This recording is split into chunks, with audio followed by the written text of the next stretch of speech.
ವೀಕ್ಷಕರೇ ನಮಸ್ಕಾರ. ಈ ದಿನದ ನ್ಯೂಸ್ ಬುಲೆಟಿನ್ಗೆ ಸ್ವಾಗತ. ನಾನು ಶ್ರುತಿ. ಯಲಬುರ್ಗಾದಲ್ಲಿ ಮಾಜಿ ಸಚಿವ ಹಾಲಪ್ಪ ಆಚಾರ್ ನೇತೃತ್ವದಲ್ಲಿ ಬಿಜೆಪಿ ವತಿಯಿಂದ ಬೃಹತ್ ಪ್ರತಿಭಟನೆ. ಕೊಪ್ಪಳ ಜಿಲ್ಲೆಯ ಯಲಬುರ್ಗಾ ಪಟ್ಟಣದಲ್ಲಿ ಮಾಜಿ ಸಚಿವ ಹಾಲಪ್ಪ ಆಚಾರ್ ನೇತೃತ್ವದಲ್ಲಿ ಬಿಜೆಪಿ ವತಿಯಿಂದ ಬೃಹತ್ ಪ್ರತಿಭಟನೆ ನಡೆಯಿತು. ಬಿಜೆಪಿ ಕಚೇರಿಯಿಂದ ಚೆನ್ನಮ್ಮ ವೃತ್ತದವರೆಗೆ ಪಾದಯಾತ್ರೆ ನಡೆಸಿದ ಸಾವಿರಾರು ರೈತರು ಹಾಗೂ ಕಾರ್ಯಕರ್ತರು ಸರ್ಕಾರದ ವಿರುದ್ಧ ಘೋಷಣೆ ಕೂಗಿದರು. ಪ್ರತಿಭಟನೆಯ ಬಳಿಕ ಮಾತನಾಡಿದ ಹಾಲಪ್ಪ ಆಚಾರ್, ಕೊಪ್ಪಳದ ಜಿಲ್ಲೆಯನ್ನು ಬರಗಾಲ ಪೀಡಿತ ಪ್ರದೇಶವೆಂದು ಘೋಷಿಸಿ ರೈತರಿಗೆ ತಕ್ಷಣ ಬೆಳೆ ಪರಿಹಾರ ನೀಡಬೇಕು ಎಂದು ಒತ್ತಾಯಿಸಿದರು. ಇಲ್ಲದಿದ್ದರೆ ಜಿಲ್ಲಾದ್ಯಂತ ಉಗ್ರ ಹೋರಾಟ ನಡೆಸುವುದಾಗಿ ಎಚ್ಚರ ನೀಡಿದರು. ಬಿಜೆಪಿ ಮುಖಂಡರಾದ ಬಸಲಿಂಗಪ್ಪ ಬೂತೆ, ಜಿಲ್ಲಾ ಅಧ್ಯಕ್ಷ ನವೀನ್ ಗುಳನ್ನವರ್, ತಾಲೂಕು ಅಧ್ಯಕ್ಷ ಮಾರುತಿ ಗೌರಾಳ್, ಸಿಎಚ್ ಪೊಲೀಸ್ ಪಾಟೀಲ್, ಶಿವಶಂಕರ್ ದೇಸಾಯಿ ಹಾಗೂ ಜೆಡಿಎಸ್ ಜಿಲ್ಲಾ ವಕ್ತಾರ ಮಲ್ಲನಗೌಡ ಕೋನನಗೌಡರ ಸೇರಿದಂತೆ ಹಲವು ಮುಖಂಡರು ಮಾತನಾಡಿದರು. ಯಲಬುರ್ಗಾ ಹಾಗೂ ಕುಕನೂರು, ಅವಳಿ ತಾಲೂಕುಗಳಲ್ಲಿ ಸಮರ್ಪಕ ಮುಂಗಾರು ಮಳೆಯಾಗದೆ ರೈತರು ಸಂಕಷ್ಟದಲ್ಲಿದ್ದಾರೆ. ಆದರೆ ಕ್ಷೇತ್ರದ ಶಾಸಕ ಬಸವರಾಜ ರೆಡ್ಡಿ ರೈತರ ಸಮಸ್ಯೆಗಳ ಬಗ್ಗೆ ನಿರ್ಲಕ್ಷ್ಯ ವಹಿಸಿದ್ದಾರೆ ಎಂದು ಆರೋಪಿಸಿದರು.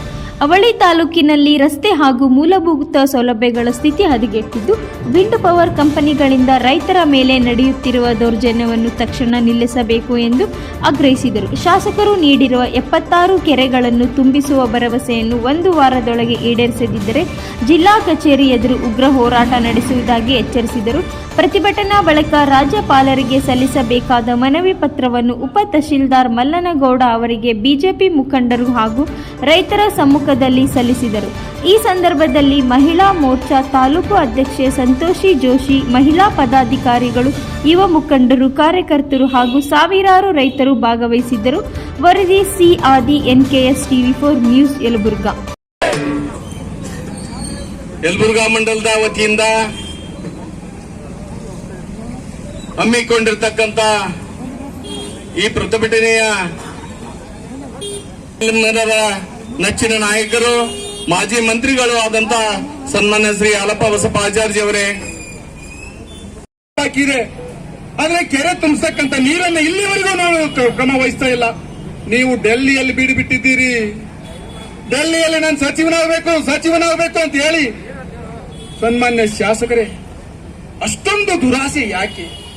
ಈ ಕ್ಷೇತ್ರದ ಶಾಸಕರು ನಿಮಗೆ 6 ಸಾರಿ ಶಾಸಕರನ್ನಾಗಿ ಆಯ್ಕೆ ಮಾಡಿದ್ದಾರೆ. ಮತದಾರ ಬಂಧುಗಳು, ಅವರು ಋಣವನ್ನು ತೀರಿಸತಕ್ಕಂಥ ಕೆಲಸ ನೀವು ಪ್ರಾಮಾಣಿಕವಾಗಿ ಹೇಳಿ, ನಿಮ್ಮ ಆತ್ಮವನ್ನು ಮುಟ್ಕೊಂಡು ಹೇಳಿ, ನಾನು ರೈತರ ಪರವಾಗಿದ್ದೀನಿ ಅಂತ. ನಾನು ಇಷ್ಟೊಂದು ಬರ ಮುಂಗಾರಿ ಬಿತ್ತನೆ ಆಗ್ಯದ, 60 ದಿನ ಮಳೆ ಆಗಲಿಲ್ಲ. ಎಲ್ಲ ಬಿತ್ತಿದಂತ ಪೀಕುಗಳು ಹಾಳಾಗಿ ಹೋದವು. ಆದ್ರೆ ಅದನ್ನ ವೀಕ್ಷಣೆಯನ್ನ ಮಾಡಬೇಕು ಅನ್ನೋ ನ್ಯಾಯ ಆಡಳಿತ ಮಾಡ್ತಕ್ಕಂಥ ಈ ಯಾರಿಗೂ ಬರಲಿಲ್ಲ. ಇವತ್ತು ಬರವನ್ನ ಘೋಷಣೆ ಮಾಡಬೇಕಾಗಿದ್ರೆ ಮೊದಲು ವೀಕ್ಷಣೆಯನ್ನ ಮಾಡಬೇಕು. ವೀಕ್ಷಣೆಯ ವರದಿಯ ನಂತರ ಇವತ್ತು ಬರಗಾಲ ಅಂತೇಳಿ ಘೋಷಣೆ ಮಾಡೋದು ಇದು ಪದ್ಧತಿ. ಆದ್ರೆ ಸರ್ಕಾರ ಇವತ್ತು ಆ ಕಡೆ ಲಕ್ಷ್ಯ ವಹಿಸಿಲ್ಲ. ಅಲಕ್ಷ್ಯ ಮಾಡಿರೋದಕ್ಕಾಗಿದೆ ಇವತ್ತು ನಾವೆಲ್ಲರೂ ಬೀದಿಗೆ ಬಂದು ಹೋರಾಟವನ್ನು ಮಾಡಿ ಅವರ ಕಿವಿಗೆ ಮುಟ್ಟುವ ರೀತಿಯಲ್ಲಿ ಇವತ್ತು ನಾವು ಧ್ವನಿಯನ್ನ ಎತ್ತಬೇಕಾಗಿರೋದು ನಮ್ಮ ಧರ್ಮ ಮತ್ತು ಕರ್ತವ್ಯ ಆಗಿದೆ. ಮಾನ್ವಿಯಲ್ಲಿ ಶಾರ್ಟ್ ಸರ್ಕಿಟ್ ಅವಘಡ, ಸಂಜನಾ ಫೋಟೋ ಸ್ಟುಡಿಯೋ ಸಂಪೂರ್ಣ ಭಸ್ಮ. ಶಾರ್ಟ್ ಸರ್ಕ್ಯೂಟ್ನಿಂದ ಅವಘಡ, ಸಂಜನಾ ಫೋಟೋ ಸ್ಟುಡಿಯೋ ಸಂಪೂರ್ಣ ಭಸ್ಮ. 15 ನಿಮಿಷದಲ್ಲೇ ಲಕ್ಷಾಂತರ ಮೌಲ್ಯದ ಕ್ಯಾಮೆರಾಗಳು ಅಗ್ನಿಪಾಲು. ತನ್ನ ಫೋಟೋ ಸ್ಟುಡಿಯೋ ಕಂಡು ಕಣ್ಣೀರಿಟ್ಟ ಅಂಗಡಿ ಮಾಲೀಕ ಕಾಳಿಂಗರಾಜ್. ರಾಯಚೂರು ಜಿಲ್ಲೆ ಮಾನ್ವಿ ತಾಲೂಕಿನ ಪೋತನಾಳ ಗ್ರಾಮದಲ್ಲಿ ವಿದ್ಯುತ್ ಶಾರ್ಟ್ ಸರ್ಕ್ಯೂಟ್ನಿಂದ ಸಂಭವಿಸಿದ ಪರಿಣಾಮ ಸಂಜನಾ ಫೋಟೋ ಸ್ಟುಡಿಯೋ ಒಂದು ಸಂಪೂರ್ಣವಾಗಿ ಬೆಂಕಿಗೆ ಆಹುತಿಯಾಗಿದೆ. ಲಕ್ಷಾಂತರ ರೂಪಾಯಿ ಮೌಲ್ಯದ ದುಬಾರಿ ಕ್ಯಾಮೆರಾಗಳು ಹಾಗೂ ಛಾಯಾಗ್ರಹಣ ಉಪಕರಣಗಳು ಸುಟ್ಟು ಬೂದಿಯಾಗಿವೆ.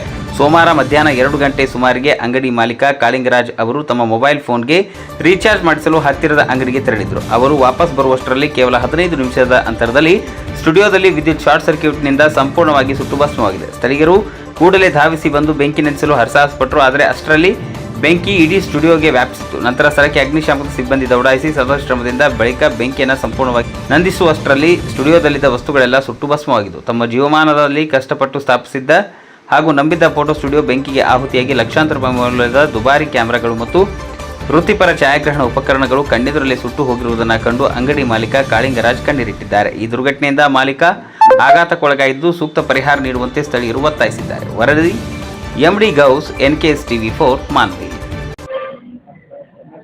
ಕಾಳಿಂಗ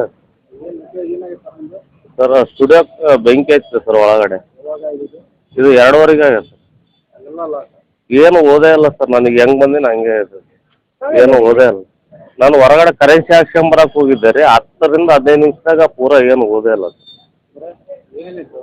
ಒಳಗಡೆ 2 ಬ್ಯಾಟ್ರಿ ಸರ್, 1 ಇನ್ವರ್ಟರ್, 2 ಕ್ಯಾಮ್ರಾ ಇದ್ದವು ಸರ್, ಕಂಪ್ಯೂಟರ್ ಇತ್ತು ಸರ್, 1 ಮಾನಿಟರ್ ಟಿವಿ ಇತ್ತು ಸರ್, ಮತ್ತೆ ಸ್ಕ್ಯಾನರ್ ಇದು. CCTV ಯಾವ್ದು ಇಲ್ಲ ಸರ್. ಸ್ಟುಡಿಯೋಗ ಏನ್ ಬೇಕು ಅವು ಲೈಟಿಂಗ್ಸ್ ಎಲ್ಲ ಇತ್ತು ಸರ್. ಹಾಂ ಸರ್. ಮೊಹಮ್ಮದ್ ಇಸ್ಮಾಯಿಲ್ ಅಂತ ಸರ್, ಆಫೀಸ್ ಸ್ಟಾಫ್. ಏನಿಲ್ಲ ಸರ್, ಒಳಗಿನ ಸೈಡ್ ಬೆಂಕಿ ಹತ್ತಿದ್ರು ಸರ್. ಫೋಟೋ ಸ್ಟುಡಿಯೋ ಐತ್ರಿ ಇದು. ಒಳಗೆ ಬೆಂಕಿ ಹತ್ತಿದ್ರೆ ನಾವು ಆ ಕಡೆ ಇದ್ದಿಲ್ಲ. ನಾವು ಅಲ್ಲಿ ಬರೋ ಟೈಮ್ನಾಗ ಫುಲ್ ಬೆಂಕಿ ಹತ್ತಿಗಾಸಿ ಒಟ್ಟು ಏನು ನೋಡೋಕೆ ಚಾನ್ಸಸ್ ಏನು ಇದ್ದಿಲ್ಲ. ಅವಾಗ ಎಲ್ಲರೂ ಬಂದು 4-5 ಮಂದಿ ಬಂದು ನಾವು ಕೂಡ ಬಂದು ಕಳ್ಸಿ ಒಳಗೆ ಬಂದು ಹಾರಿಸ್ಬಿಟ್ಟು ಸರ್. ಆದರೆ ಭಾಳ ಲಾಸ್ ಆಗ್ಯದ ಸರ್. ಎಷ್ಟು 2-2.5 ಆಗಿದ್ದು ಸರ್. ಆ ಟೈಮ್ನಾಗ ಬೆಂಕಿ ಹತ್ತಿದ್ದು ಏನೋ ಕಾಲ ಇದ್ದಿಲ್ಲ, ಅಷ್ಟು ಬೆಂಕಿ ಹತ್ತಿದ್ದು. ಆಮೇಲೆ ಔಟ್ ಸೈಡ್ ಬೆಂಕಿ ಬರಕತ್ತಿದ್ರು, ಕೆಳಲಿದ್ದ ಬೆಂಕಿ ಹತ್ತಿದ್ದು ಸರ್. ಇದು ಏನಿಲ್ಲ ಕನಿಷ್ಠ 8ರಿಂದ ಒಂದು 15 ಲಕ್ಷವರೆಗೆ ಲಾಸ್ ಆಗಿರ್ಬೋದು ಸರ್ ಇವ್ರು. ಅದು ಭಾಳ ಲಾಸ್ ಆಗ್ಯದ ಇವ್ರದ್ದು. ನಾವು ಅದೇ ಹೇಳಕ್ಕೆ ಆಮೇಲೆ ಏನಂದ್ರೆ ಎಲ್ಲ ಒಂದು 60% 70% ಆರಿದ್ದು. ಆರಿದ್ಮೇಲೆ ಆಮೇಲೆ ಆಂಬುಲೆನ್ಸ್ ಬಂತು, ಇದು ಫೈರ್ ಇಂಜನ್ ಬಂತು ಸರ್. ಫೈರ್ ಇಂಜನ್ ಬಂದಮೇಲೆ ಅದಕ್ಕೆ ಮತ್ತೆ ಅವ್ರು ಕಂಟಿನ್ಯೂ ಮಾಡಿ ಕಳಿಸಿ ಎಲ್ಲ ಆರಿಸಿಬಿಟ್ವಿ ಸರ್. ಅದು ನಾವೆಲ್ಲ ಏನಪ್ಪ ಅಂತ ಹೇಳಿ ಇವ್ರಿಗೆಲ್ಲರೂ ಕಲ್ಸಿ ಇವ್ರಿಗೆ ಸ್ವಲ್ಪ ಗೌರ್ಮೆಂಟ್ ಕಲ್ಲಿದ್ದ ಇವ್ರಿಗೆಲ್ಲ ಸಹಾಯ ಆಗಬೇಕು, ಇವ್ರು ಪರಿಹಾರ ಸಿಗ್ಬೇಕಂತ ನಾವು ಬೇಡ್ಕೊಳ್ಬೇಕು. ಗುಂಡಪ್ಪ ಕರೆಂಟ್ ಶಾರ್ಟ್ ಸರ್ಕ್ಯೂಟ್ ಆಗೈತೆ ಸರ್. ಹ್ಞೂ ಸರ್, ಎಲ್ಲ ಲಾಸ್ಟ್ ಫೋಟೋ 2:15 ಸರ್, 2:25ರಿಂದ 2:15. ಹೌದು ರೀ, ಬಾಜು ಅಂಗಡಿಯಾಗ ನೋಡಿದ್ರಿ ಸರ್. ಅದೇನು ಶಾರ್ಟ್ ಸರ್ಕ್ಯೂಟ್ ಆಗಿರ್ಬೇಕು ಸರ್. ಆತ ಲಾಕ್ ಮಾಡ್ಕೊಂಡು ಹೋಗಿದ್ರಿ, ಭಯಂಕರ ಹೊರಗೆ ಬಂದ ಸರ್. ಹಿಂಗೆ ಬರಕತ್ತದ, ಒಳಗೇನೋ ಬೆಂಕಿ ಎತ್ತೈತೆ ನೋಡ್ರಿ ಅಂತಂದು ಆತ ಫೋನ್ ಮಾಡಕ್ಕೆ ಹೋದ್ರಿ. ಆತ ಬಂದು ಬಾಗಿಲು ತಗೊಂಡು ಒಳಗೆ ಭಯಂಕರ ಬೆಂಕಿ ಎತ್ಬಿಟ್ಟು ಸರ್. ಹೌದು, ಟೋಟಲ್ ಏನು ಉಳಿದ್ರು ಸರ್. Photo studio. ಹೌದು ಸರ್, ಹೌದು. ಏನೇನು ಉಳಿದ್ರು ಸರ್, ಎಲ್ಲ ಕೆಳಗೆ ಈಗ ಹೊರಗೆ ಬಂದನಲ್ರಿ, ಹಿಂಗೆ ಅದನ್ರಿ. 2:15 ಸರ್, 2:25ರಿಂದ ಮೇಲೆ ಸರ್.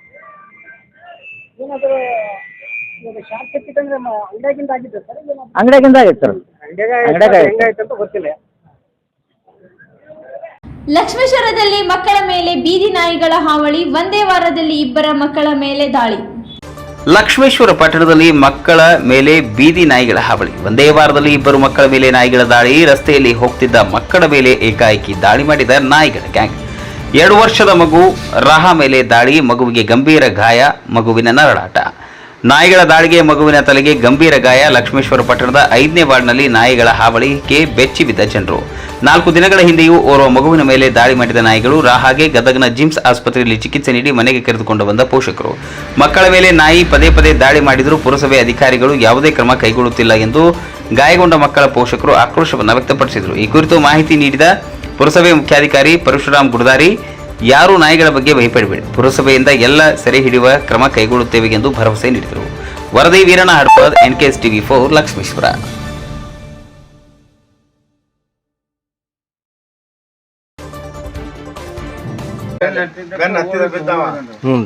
ನಿನ್ನೆ ಇವ್ರು ಹುಡುಗಿ ಕರ್ದೈತಿ,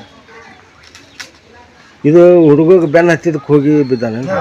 ನಾಯಿ ಬೆನ್ ಹತ್ತಿತ್ರಿ, ಓಡಾಕ್ ಹೋಗಿ ನಾಯಿ ನೋಡಿ ಬೆನ್ ಹತ್ತಾಕ್ ಹೋಗಿ ನಾಯಿ ಬೆನ್ ಹತ್ತಿರಿ ಇವಂಗ ತಪ್ಪಿಸ್ನಾಕ್ ಹೋಗಿ ಬಿದ್ದ ಮುಡ್ಕೊಂಡ.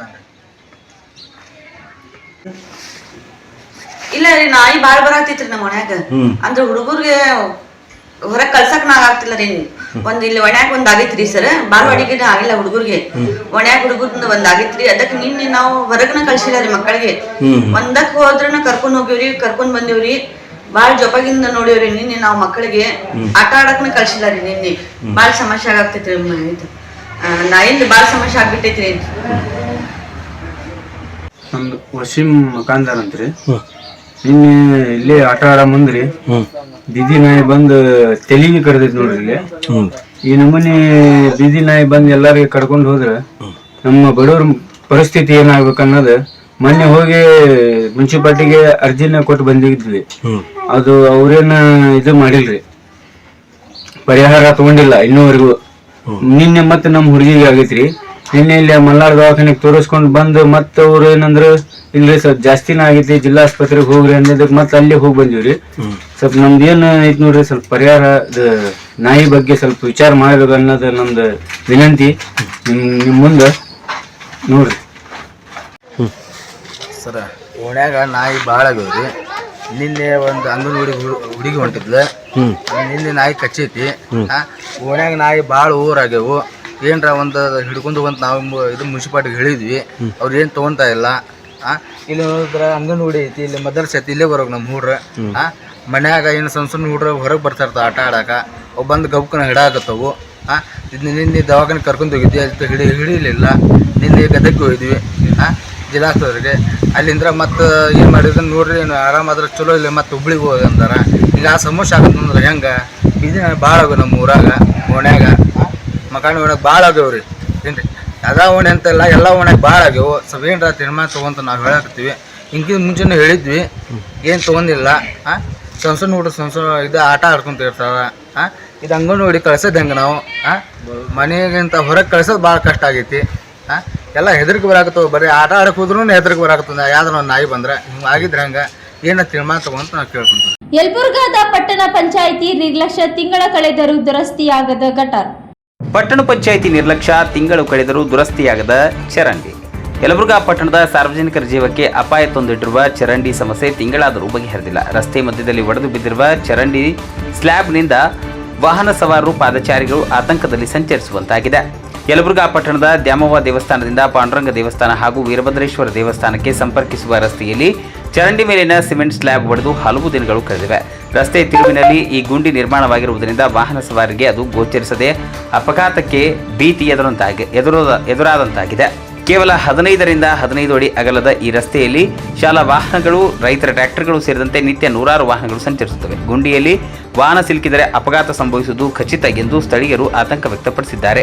ಇದೇ ರಸ್ತೆಯಲ್ಲಿ ಪ್ರತಿದಿನ ಪಟ್ಟಣ ಪಂಚಾಯಿತಿ ಕಸದ ವಾಹನ ಹಾಗೂ ಸಿಬ್ಬಂದಿಗಳು ಓಡಾಡುತ್ತಿದ್ದರೂ ಸಮಸ್ಯೆ ಪರಿಹರಿಸುವಲ್ಲಿ ಅಧಿಕಾರಿಗಳು ನಿರ್ಲಕ್ಷ್ಯ ವಹಿಸಿದ್ದಾರೆ ಎಂಬ ಆರೋಪಗಳು ಕೇಳಿಬಂದಿದೆ. ಚರಂಡಿ ನೀರು ನಿರಂತರವಾಗಿ ರಸ್ತೆ ಮೇಲೆ ಹರಿಯುತ್ತಿದ್ದು ಮಹಿಳೆಯರು, ಶಾಲಾ ಮಕ್ಕಳು ಹಾಗೂ ದೇವಸ್ಥಾನಕ್ಕೆ ಬರುವ ಭಕ್ತರು ದುರ್ವಾಸನೆಯ ಕೆಸರಿನಲ್ಲೇ ಸಂಚರಿಸುವಂತಾಗಿದೆ. ಈ ಚರಂಡಿ ನೀರು ಸರಾಗವಾಗಿ ಹರಿಯದೆ ಸಾರ್ವಜನಿಕರಿಗೆ ಇನ್ನಷ್ಟು ತೊಂದರೆ ಉಂಟಾಗಿದೆ. ಒಡೆದು ಬಿದ್ದಿರುವ ಚರಂಡಿ ಸ್ಲ್ಯಾಬ್ ಅನ್ನು ಕೂಡಲೇ ದುರಸ್ತಿ ಮಾಡಬೇಕು. ಜೊತೆಗೆ ರಸ್ತೆಯನ್ನು ನೂತನವಾಗಿ ನಿರ್ಮಿಸಿ ಸಾರ್ವಜನಿಕರಿಗೆ ಸಮಸ್ಯೆಗೆ ಶಾಶ್ವತ ಪರಿಹಾರವನ್ನು ಕಲ್ಪಿಸಬೇಕು ಎಂದು ವಾರ್ಡ್ ನಿವಾಸಿಗಳು ಆಗ್ರಹಿಸಿದ್ದಾರೆ. ಸಾರ್ವಜನಿಕರ ಸುರಕ್ಷತೆಯ ದೃಷ್ಟಿಯಿಂದ ಪಟ್ಟಣ ಪಂಚಾಯಿತಿ ಅಧಿಕಾರಿಗಳು ತಕ್ಷಣ ಕ್ರಮ ಕೈಗೊಳ್ಳುತ್ತಾರಾ ಎಂಬುದನ್ನು ಕಾದು ನೋಡಬೇಕಾಗಿದೆ. ವರದಿ CA ಆದಿ, NKS TV4 news, Yelburga. Basavana Bagewadi ನಮ್ಮ ಹಿಂದುಳಿದ ವರ್ಗಗಳ ಇಲಾಖೆಯ ಮಕ್ಕಳಿಗೆ ಯಾವುದೇ ತೊಂದರೆ ಆಗದಂತೆ ನೋಡಿಕೊಳ್ಳೋಣ. ಶ್ರೀ ಶಶಿಧರ್ C. ಕುಂಟೋಜಿ. ಬಸವನ ಬಾಗೇವಾಡಿ ತಾಲೂಕಿನ ಹಿಂದುಳಿದ ವರ್ಗಗಳ ಇಲಾಖೆಗೆ ನೂತನ ಅಧಿಕಾರಿಯಾಗಿ ಶಶಿಧರ್ C. ಕುಂಟೋಜಿರವರು ಅಧಿಕಾರ ಸ್ವೀಕರಿಸಿದರು. ಬಳಿಕ ಮಾತನಾಡಿದ ಅವರು, ಇಲಾಖೆಯ ವ್ಯಾಪ್ತಿಯ ವಿದ್ಯಾರ್ಥಿಗಳು ಹಾಗೂ ವಸತಿ ನಿಲಯಗಳ ಮಕ್ಕಳಿಗೆ ಯಾವುದೇ ರೀತಿಯ ತೊಂದರೆಯಾಗದಂತೆ ಕಾರ್ಯನಿರ್ವಹಿಸಲಾಗುವುದೆಂದು ಹೇಳಿದರು. ಸರ್ಕಾರದ ಸೌಲಭ್ಯಗಳು ಅರ್ಹ ಫಲಾನುಭವಿಗಳಿಗೆ ಸಮರ್ಪಕವಾಗಿ ತಲುಪುವಂತೆ ಆದ್ಯತೆ ನೀಡಲಾಗುವುದೆಂದು ಹೇಳಿದರು. ಈ ಸಂದರ್ಭದಲ್ಲಿ ಇಲಾಖೆಯ ಸಿಬ್ಬಂದಿ ಹಾಗೂ ಸ್ಥಳೀಯ ಮುಖಂಡರು ಶಶಿಧರ್ C. ಕುಂಟೋಜಿ ಅವರನ್ನು ಸನ್ಮಾನಿಸಿ ಆತ್ಮೀಯವಾಗಿ ಸ್ವಾಗತಿಸಿದರು. ಕಾರ್ಯಕ್ರಮದಲ್ಲಿ DS ಪೂಜಾರಿ, ರವಿ ಬಿರಾದರ, CAS ಪಾಟೀಲ್, ಸಿದ್ದರಾಮ ಕುರುಬರ, PV ಬಡಿಗೇರ, BR ಹಳ್ಳಿ, ಕವಿತಾ ತಾವರಕೇಡ, ಸುಜಾತ ಲಮಾಣಿ ಸೇರಿದಂತೆ ಇಲಾಖೆಯ ಸಿಬ್ಬಂದಿ ವರ್ಗ ಉಪಸ್ಥಿತರಿದ್ದರು. Bureau report, NKS TV4, Srishaila Korwara, Sankanala, Basavana Bagewadi. ಕೂಡ ಇದು ನಮ್ಮ CG ಬರಾಸ್ ಅವರು, ನಾವು ಕೂಡ ನಮ್ಮೆಲ್ಲ ಸಮಸ್ಯೆಗಳನ್ನು ಬಗೆಹರಿಸ್ತೇವೆ. ಹಾಗೂ ಇದಕ್ಕೆಲ್ಲ ಮೂಲ ಕಾರಣ ನಮ್ಮ CG ಬರಾಸ್ ಅವರು ತ್ಯಾಗ. ಅವ್ರು ಬಿಟ್ಟು ಕೊಟ್ಟಲ್ಲೇ ನಾನು ಇವತ್ತಾಗಿದ್ದು. ಆ್ಯಕ್ಚುಲಿ ಅವರು ಆಫೀಸಿನಲ್ಲಿ ಸೀನಿಯರ್ ನಮ್ಗಿಂತ ಅವ್ರು, ನಮ್ಗೆ ಪ್ರಮೋಷನ್ ನಂತರ ಆಗೈತಿ. ಅವ್ರಿಗೆ ಇದು ವಿಸ್ತರಣಾಧಿಕಾರಿಗಳು 2023 ಅವರು ಇದು 20ರಲ್ಲೇ ಪಡ್ಕೊಂಡಿದ್ದರು. ಆದರೂ ಕೂಡ ಒಂದು ಏನೋ ನನ್ನ ಹಿರಿತನ ನೋಡಿ ನಾವು ಒಂದು ದೊಡ್ಡವರು ಅಂತ ತಿಳ್ಕೊಂಡು ಏನೋ ಅವ್ರು ನಾವು ಕೂಡ 25 ಅವ್ರು ಹೇಳಿದ್ರಲ್ಲ 25 ವರ್ಷ ಕೂಡ ಇಬ್ಬರು ಕೂಡ ಸೇರಿ ಇದೇ ತಾಲೂಕಿನಲ್ಲಿ ಮಾಡಿದ್ದರಿಂದ ನನಗೊಂದು ಅವಕಾಶ ಮಾಡಿಕೊಟ್ಟಿದ್ದಾರೆ. ನಿಜವಾಗಿ ಅವರಿಗೆ ನಾನು ಧನ್ಯವಾದಗಳು ಹೇಳ್ಬೋದು. ಯಾಕಂದರೆ ಇದು ಗೌಡರು ಕೂಡ ನನಗೆ ಭಾಳಷ್ಟು, ನಾವು ಗೌಡರು, ನಾವು ಎಲ್ಲ ನಮಗೆಲ್ಲ ಇವರೆಲ್ಲ ಕೂಡಿ ನಮಗೆಲ್ಲ ಮೊದಲಿದ್ದನೂ ಈ ತಾಲೂಕಿನಲ್ಲಿ ಇಬ್ಬರಿಗೆ ಒಂದು ಗೌರವ ಇದೆ, ಒಂದು ಸ್ಥಾನಮಾನ ಇದೆ. ಅದನ್ನೆಲ್ಲ ನಾವು ನಮಗೆ ಏನೋ ಅದು ತಪ್ಪದೆ ನಾವು ಯಾರಿಗೂ ನೋವಾಗದ್ರಿಂದ ಇಬ್ಬರು ಕೂಡ ಈ ಕೆಲಸವನ್ನು ಮಾಡ್ಕೊಂಡು ಹೋಗ್ತೀವಿ ಅನ್ನುವಂಥ ಮಾತನ್ನು ಈ ಸಂದರ್ಭದಲ್ಲಿ ಹೇಳ್ತಾ, ಇಲ್ಲಿವರೆಗೆ ತಾವೆಲ್ಲ ನನ್ನ ಮೇಲೆ ಪ್ರೀತಿ ವಿಶ್ವಾಸ ಇಟ್ಟು ವಿವಿಧ ವಸತಿ ನಿಲಯಗಳಿಂದ ನಮ್ಮ ಚಿಕ್ಕಂಜಿಯವರು ಬಂದಿದ್ದೀವಿ. ಅಧಿಕಾರವನ್ನು ಸ್ವೀಕಾರ ಮಾಡ್ತಾ ಇದ್ದಾರೆ. ಅವರು ನಮಗೆಲ್ಲರಿಗೂ ಆತ್ಮೀಯರು, ಹಿರಿಯರು, ಮಾರ್ಗದರ್ಶಕರು. ಅವರು ನಾವು ಜೊತೆಯಾಗಿಯೇ ಈ ಒಂದು ತಾಲೂಕಿನಲ್ಲಿ ಸುಮಾರು 25 ವರ್ಷಗಳ ಕಾಲ ಸೇವೆಯನ್ನು ಸಲ್ಲಿಸಿದ್ದೇವೆ. ಇನ್ನು ಮುಂದೆ ಕೂಡ ಅವರ ಒಂದು ಮಾರ್ಗದರ್ಶನ, ಅವರ ಒಂದು ಸಹಕಾರ, ಅವರ ಒಂದು ಸೇವೆಯನ್ನು ನಾವು ಇವತ್ತು ತಾಲೂಕು ಕಲ್ಯಾಣಾಧಿಕಾರಿಗಳಾಗಿ ಅವರ ಒಂದು ಸೇವೆಯನ್ನು ನಾವು ನಿರೀಕ್ಷೆ ಮಾಡ್ತಾ ಇದ್ದೀವಿ. ಅವರು ಎಲ್ಲರ ಜೊತೆಗೆ ಉತ್ತಮವಾಗಿರ್ತಕ್ಕಂಥ ಒಡನಾಟವನ್ನು ಹೊಂದಿರತಕ್ಕಂಥ ವ್ಯಕ್ತಿಗಳು.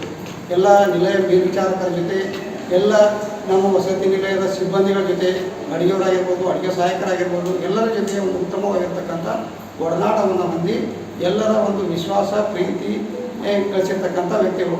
ಇವತ್ತು ನಮ್ಮ ಬಸವನ ಬಾಗೇವಾಡಿ ತಾಲೂಕಿನಲ್ಲಿ ಆಗಿರ್ಬೋದು, ನಿಡಗುಂದಿ ತಾಲೂಕಿನಲ್ಲಿ ಆಗಿರ್ಬೋದು, ಕೋಲಾರ ತಾಲೂಕಿನಲ್ಲಿ ಆಗಿರ್ಬೋದು, ಎಲ್ಲ ಒಂದು ತಾಲೂಕುಗಳಲ್ಲಿ ಅವರನ್ನು ನಾವು ಅಪಾರವಾಗಿರ್ತಕ್ಕಂಥ ಏನದ ಎಲ್ಲರ ಒಂದು ವಿಶ್ವಾಸಕ್ಕೆ ಪಾತ್ರರಾಗಿರ್ತಕ್ಕಂಥ ವ್ಯಕ್ತಿಗಳು. ಅವರು ಇವತ್ತು ಕಲ್ಯಾಣಾಧಿಕಾರಿಗಳಾಗಿ ಬಂದಿದ್ದು ನಮಗೆ ಭಾಳಷ್ಟು ಸಂತೋಷ. ಅದು ಯಾವುದೇ ರೀತಿಯಾಗಿರ್ತಕ್ಕಂಥ ಬೇಜಾರು ಅಂತಕ್ಕಂಥದ್ದಿಲ್ಲ, ಏನೂ ಇಲ್ಲ. ಯಾಕಂದರೆ ಅವರು ನಮ್ಮವರೇ, ನಮ್ಮ ಆತ್ಮೀಯರು, ಹಿರಿಯರು. ಅವರು ಇನ್ನೂ 2-2.5 ವರ್ಷಗಳ ಕಾಲ ಅವರ ಸೇವೆ ಇದೆ.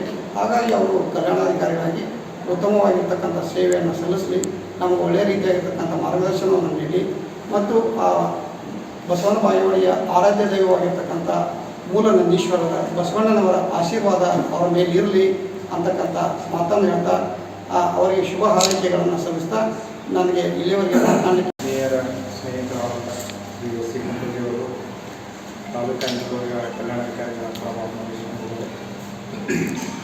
ಅವರಿಗೆ ಸಿಗ್ತಾರೆ. ಅದೇ ರೀತಿ ನಮ್ಮ ಆತ್ಮೀಯ ಸ್ನೇಹಿತರ ಚುನಾವಣಾಧಿಕಾರಿಗಳಾದಂಥ ಶ್ರೀ ಸಹಿತ ಅದರ ಜೊತೆಗೆ ಪ್ರತಿಯೊಂದು ಕಾರ್ಯಕ್ರಮಕ್ಕೂ ಆಗಮಿಸಿದಂಥ ಶ್ರೀ CS ಪಾಟೀಲ್ ಅವರಿಗೂ ಸಹಿತ ಅವರನ್ನು ಸಲ್ಲಿಸುತ್ತಾ ಇವತ್ತಿನ ದಿವಸ ನಾವೆಲ್ಲರೂ ಒಗ್ಗಟ್ಟು. ಬೆಂಗಳೂರು ಸಚಿವ ಸ್ಥಾನ ಸಿಗದಿದ್ದಕ್ಕೆ ಪ್ರಿಯಾ ಕೃಷ್ಣ ಬೆಂಬಲಿಗರ ತೀವ್ರ ಆಕ್ರೋಶ. ಸಚಿವ ಸ್ಥಾನ ಸಿಗದಿದ್ದಕ್ಕೆ ಪ್ರಿಯಾ ಕೃಷ್ಣ ಬೆಂಬಲಿಗರ ತೀವ್ರ ಆಕ್ರೋಶ. ಗೋವಿಂದರ ರಾಜನಗರ ಕ್ಷೇತ್ರದ ಶಾಸಕ ಪ್ರಿಯಾ ಕೃಷ್ಣ ಅವರಿಗೆ ಸಚಿವ ಸಂಪುಟದಲ್ಲಿ ಸ್ಥಾನ ನೀಡಿಲ್ಲ ಎಂದು ಅಸಮಾಧಾನಗೊಂಡ ಬೆಂಬಲಿಗರು ಹಾಗೂ ಎಂ ಕೃಷ್ಣಪ್ಪ ಅಭಿಮಾನಿಗಳು ರಾಜಧಾನಿ ಬೆಂಗಳೂರಿನಲ್ಲಿ ಭಾರೀ ಪ್ರತಿಭಟನೆ ನಡೆಸಿದರು. ಮುಖ್ಯಮಂತ್ರಿ ಡಿಕೆ ಶಿವಕುಮಾರ್ ಇಂದು ಸಂಪುಟ ವಿಸ್ತರಣೆಗೆ ಅನುಮತಿ ಸಿಕ್ಕಿದ್ದ ಬೆನ್ನಲ್ಲೇ ಬೆಂಗಳೂರಿನ ನಾಗರಬಾವಿಯಲ್ಲಿರುವ ಅಜ್ಜಯ್ಯನ ಶಾಖಾ ಮಠಕ್ಕೆ ಆಗಮಿಸಿದ್ದರು. ಈ ವೇಳೆ ರಸ್ತೆಗೆ ಅಡ್ಡಲಾಗಿ ನಿಂತ ಕಾರ್ಯಕರ್ತರು ಸಿಎಂ ಕಾರಿಗೆ ಮುತ್ತಿಗೆ ಹಾಕಲು ಯತ್ನಿಸಿದರು. ಪರಿಸ್ಥಿತಿ ಗಂಭೀರವಾಗುತ್ತಿದ್ದಂತೆ ಸಿಎಂ ಕಾರು ಯೂ ಟರ್ನ್ ಹೊಡೆದು ಹಿಂತಿರುಗಿತ್ತು. ಆದರೂ ಕಾರ್ಯಕರ್ತರು ಕಾರಿನ ಹಿಂದೆ ಓಡಿ ಆಕ್ರೋಶ ವ್ಯಕ್ತಪಡಿಸಿದರು. ನಾಗರಬಾವಿ ಸರ್ಕಲ್ ಹಾಗೂ ವಿಜಯನಗರ ಮುಖ್ಯ ರಸ್ತೆಯಲ್ಲಿ ಜಮಾಯಿಸಿದ ಕೃಷ್ಣಪ್ಪ ಬೆಂಬಲಿಗರು ಮತ್ತು ಮಹಿಳಾ ಕಾರ್ಯಕರ್ತೆಯರು ರಸ್ತೆ ಮಧ್ಯೆ ಕುಳಿತು ಮಲಗಿ ವಾಹನಗಳ ಸಂಚಾರವನ್ನು ಸಂಪೂರ್ಣ ತಡೆದರು. Bureau report NKS TV4 Vedamurthy, Bengaluru. ಕಾರ್ಕಳದಲ್ಲಿ ಸ್ವಂತ ನಿವೇಶನ ಇಲ್ಲದೆ ಬಾಡಿಗೆ ಮನೆಯಲ್ಲಿ ಕಷ್ಟದ ಜೀವನ ನಡೆಸುವ ಎಲ್ಲಾ ಬಡ ನಿವೇಶನ ರೈತರಿಗೆ ಹಕ್ಕು ಪತ್ರ ವಿತರಣೆ. ಆಗಸ್ಟ್ 3 ಸ್ವಂತ ನಿವೇಶನ ಇಲ್ಲದೆ ಬಾಡಿಗೆ ಮನೆಯಲ್ಲಿ ಕಷ್ಟದ ಜೀವನ ನಡೆಸುವ ನಮ್ಮ ಕ್ಷೇತ್ರದ ಎಲ್ಲ ಬಡ ನಿವೇಶನ ರಹಿತರಿಗೆ ಹಂತ ಹಂತವಾಗಿ ಹಕ್ಕು ಪತ್ರ ವಿತರಿಸಲಾಗುತ್ತದೆ ಎಂದು ಶಾಸಕ ಸುನೀಲ್ ಕುಮಾರ್ ಹೇಳಿದರು. ಅವರು ಕಾರ್ಕಳ ತಾಲೂಕು ಪಂಚಾಯಿತಿ ಸಭಾಂಗಣದಲ್ಲಿ 94 ಸೆಂಟಿಮೀಟರ್ ಹಾಗೂ 94 cc ಅಡಿ ಒಟ್ಟು 34 ಹಕ್ಕು ಪತ್ರಗಳನ್ನು ವಿತರಿಸಿ ಮಾತನಾಡಿದರು. ನಿವೇಶನಕ್ಕಾಗಿ ಅರ್ಜಿ ಸಲ್ಲಿಸಿದವರು ತುಂಬಾ ಬಡವರು. ಹಕ್ಕುಪತ್ರಕ್ಕಾಗಿ 16 ವರ್ಷಗಳಿಂದ ಹಲವು ಸಮಸ್ಯೆಗಳನ್ನು ಎದುರಿಸುತ್ತಿದ್ದಾರೆ. ನಾನು ಸಚಿವನಾಗಿದ್ದ ಅವಧಿಯಲ್ಲಿ ಡೀಮ್ ಅರಣ್ಯ ಸಮಸ್ಯೆಯಿಂದ ಹಕ್ಕುಪತ್ರ ವಿತರಣೆಗೆ ಇದ್ದ ತೊಡಕು ನಿವಾರಿಸಿ 1000ಕ್ಕೂ ಅಧಿಕ ನಿವೇಶನ ರಹಿತರಿಗೆ ಹಕ್ಕುಪತ್ರ ವಿತರಿಸಲಾಗಿದೆ. ಮುಂದಿನ ದಿನಗಳಲ್ಲಿ ಯಾವುದೇ ಜಾತಿ, ಧರ್ಮ, ಪಕ್ಷ ಎನ್ನುವ ಯಾವುದೇ ತಾರತಮ್ಯ ಮಾಡದೆ ನಿವೇಶನ ಇಲ್ಲದ ಎಲ್ಲರಿಗೂ ನಿವೇಶ ಹಂಚಿಕೆ ಮಾಡುವುದು ನಮ್ಮ ಗುರಿಯಾಗಿದೆ ಎಂದರು. ಇಲ್ಲಿಯ ತನಕ ನಿಮ್ಮದಲ್ಲದ ಸರ್ಕಾರ ಜಾಗದಲ್ಲಿ ಬಾಡಿಗೆ ನೆಲೆಯಲ್ಲಿ ಕುಳಿತಿದ್ದೀರಿ. ಇನ್ನು ಮುಂದೆ ಆ ಜಾಗಕ್ಕೆ ನೀವೇ ನಿಜವಾದ ಮಾಲೀಕರಾಗಿದ್ದೀರಿ. ಮುಂದೆ ಎಲ್ಲ ಸರ್ಕಾರಿ ಸವಲತ್ತುಗಳನ್ನು ಪಡೆಯಲು ಇದರಿಂದ ಅವಕಾಶ ಸಿಕ್ಕಂತಾಗಿದೆ ಎಂದರು. ಈ ಸಂದರ್ಭದಲ್ಲಿ ತಹಶೀಲ್ದಾರ್ ಪ್ರದೀಪ್ ಅವರು, ಕಂದಾಯ ನಿರೀಕ್ಷಕ ರಿಯಾಜ್ ಅಹಮದ್ ಉಪಸ್ಥಿತರಿದ್ದರು. Bureau report NKS TV4 Karkala. ಇತ್ತ ನಿಖಿಲ ಇನಿ ಇಲ್ಲದ ಬೈತಲ್ಪೋದು ಜಾಗ ಎನ್ನ ಪುದಾರುಂಡು ಒಂದು ಗಟ್ಟಿಡ ಒಂದು ಪಣಲಿ ಬರಿತ ಇಲ್ಲದಕ್ಕೆ ಎನ್ನ ಪುದಾರುಂಡು ಒಂದು ಪಂಡದು ಯಾನವೇ ಪಣದಿತ್ತೆ ಬರಿತಲ್ಲ ಪನ್ನ ಬರಿತಕ್ಲೆ ಒಂದು ಮಚ್ಚರ ಹಾಕ್ಬಿಡು ಎನ್ನ ಆತಿಜಿ ಮರೆಯಲ್ಲಿ ನಿನ್ನ ಅಲ್ಲ ಕೇಳಬೇಕು ಅಕ್ಲೆ ಸಮಾಧಾನ ನಡ್ಕೊಂಡು ನಿಖಿಲೆಲ್ಲ ಹಾಕ್ಬಿಡು MLA ಕಚೇರಿ ಪೋಲೆ ಬೆರಿ ಬರ್ತದೊಂದು ಅಂತ ಪಂಡ ಅಕ್ಲೆಲ್ಲ ಮಂತ್ ಕೊರ್ಪ ಏನೆಲ್ಲ ಬದುಕೊರ್ಪನ ಪ್ರಶ್ನೆ ಇದೆ ಮಾತೆಲ್ಲ ಹಕ್ಕು ಪತ್ರ ಮಂತ್ ಕೊರ್ಪನ ಅಂತ ಪ್ರಯತ್ನ ಮಂತ್ಗ ನಟ್ಟಿ ಹಕ್ಕುಪತ್ರ ಅವನೇನು ಮನ್ಪುನಾಗ ಓ ಜಾತಿ ದಾಖಲು ತೂತಿಜ ಓ ಪಾರ್ಟಿ ನಿಂಟು ತೂತಿಜ ಏರ್ನ ಕಡೆ ಹಾಕಲು ತೂತಿಜ ಏರ್ನ ಪಿರೋಡ್ ಹಾಕಲು ಬೈದಿದ್ರು ಅವೆಲ್ಲ ತೂತಿಜ 94C ಹಾಕಲು ಬಡವೆ ಪರಿಹಾರ ಮಾಡ್ಲಿಕ್ಕೆ ಆಗಿರ್ಲಿಲ್ಲ. ನಮ್ಮ ಸರ್ಕಾರ ಇದ್ದಂತ ಸಂದರ್ಭದಲ್ಲಿ, ನಾನು ಸಚಿವನಾಗಿದ್ದಂತ ಸಂದರ್ಭದಲ್ಲಿ ಆ ಡಿವುಡ್ ಫಾರೆಸ್ಟಿನ ಸಮಸ್ಯೆಯನ್ನ ಮೊದಲನೇ ಹಂತದಲ್ಲಿ ಪರಿಹಾರ ಮಾಡಿಕೊಂಡ್ವಿ. ಈಗ ಕಂದಾಯ ಮತ್ತು ಅರಣ್ಯ ಇಲಾಖೆಯ ಜಂಟಿ ಸರ್ವೆಗಳು ನಡೀತಾ ಇನ್ನಷ್ಟು ಹೊಸ ಹಕ್ಕುಪತ್ರಗಳನ್ನ ಕೊಡ್ಲಿಕ್ಕೆ ಮತ್ತು ಬಗರುಕುಮ್ಮಿನ ಕೆಲವು ಹಕ್ಕುಪತ್ರಗಳನ್ನ ಕೊಡ್ಲಿಕ್ಕೆ ನಮಗೆ ಸಾಧ್ಯ ಆಗ್ತಾ ಇದೆ. ಒಟ್ಟಾರೆ ಕಂದಾಯ ಇಲಾಖೆ ಅಧಿಕಾರಿಗಳು ಕೂಡ ಕೆಲವು ಸಂದರ್ಭಗಳಲ್ಲಿ 94C ಕೊಡ್ಲಿಕ್ಕೆ ಸ್ವಲ್ಪ ಮೀನಾಮೇಷವನ್ನ ಎಣಿಸ್ತಾ ಇದ್ರು. ಆದ್ರೆ ಇವತ್ತು ಕಂದಾಯ ಇಲಾಖೆ ಅಧಿಕಾರಿಗಳಿಗೆ ಪದೇ ಪದೇ ನೆನಪು ಮಾಡಿ ಮೀಟಿಂಗ್ ಅಲ್ಲಿ ಹೇಳಿದ್ರಿಂದ ಮಾನ್ಯ ತಹಸೀಲ್ದಾರ್, RI ಉಳಿದಂತವರೆಲ್ಲರೂ ಕೂಡ ಇದರ ಆದ್ಯತೆ ಅಂತ ಪರಿಗಣನೆ ಮಾಡಿ ನಿಮಗೆ ಹಕ್ಕುಪತ್ರಗಳನ್ನು ಕೊಡ್ತಾ ಇದ್ದಾರೆ. ನಾನು ಇಲ್ಲಿ ಕೂತಿರೋರಿಗೆ ಬಹಳ ಖುಷಿಯಿಂದ ಇರ್ಬೇಕು ನೀವು, ಯಾಕೆಂತಂದ್ರೆ ಎಷ್ಟು ವರ್ಷ ಆಯ್ತು ನೀವು ಹಕ್ಕುಪತ್ರಗಳು ಬೇಕು ಅಂತ ಹೇಳ್ತಾ ಇರೋರು. ಅರ್ಜಿಗಳನ್ನ ಇಟ್ಕೊಂಡು ಹೇಳ್ತಾ ಇದ್ರು. ಕೆಲವರು ಅವು ಅರ್ಜಿ ಒಡೆಪೋತನದನ್ನ ಏಕದಾನ ತಿಕ್ಕುಜಿ ಅಂತ ಮನ್ಸಲ್ಲಿ ಬಹಳ ಬೇಜಾರು ಮಾಡ್ಕೊಂಡವ್ರು ಇದ್ರು. ನನಗೆ ಚೆನ್ನಾಗಿ ನೆನಪಿದೆ. 94C 25, 30, 40, 50 ಹಕ್ಕುಪತ್ರಗಳನ್ನ ಕೊಡ್ತಾನೇ ಇದಿಷ್ಟು ಈ ದಿನದ ನ್ಯೂಸ್ ಬುಲೆಟಿನ್. ನಿರಂತರ ಸುದ್ದಿಗಾಗಿ ನೋಡ್ತಾ ಇರಿ NK T4, ಇದು ನಿರಂತರ ಕಾರ್ಯಪಡೆ.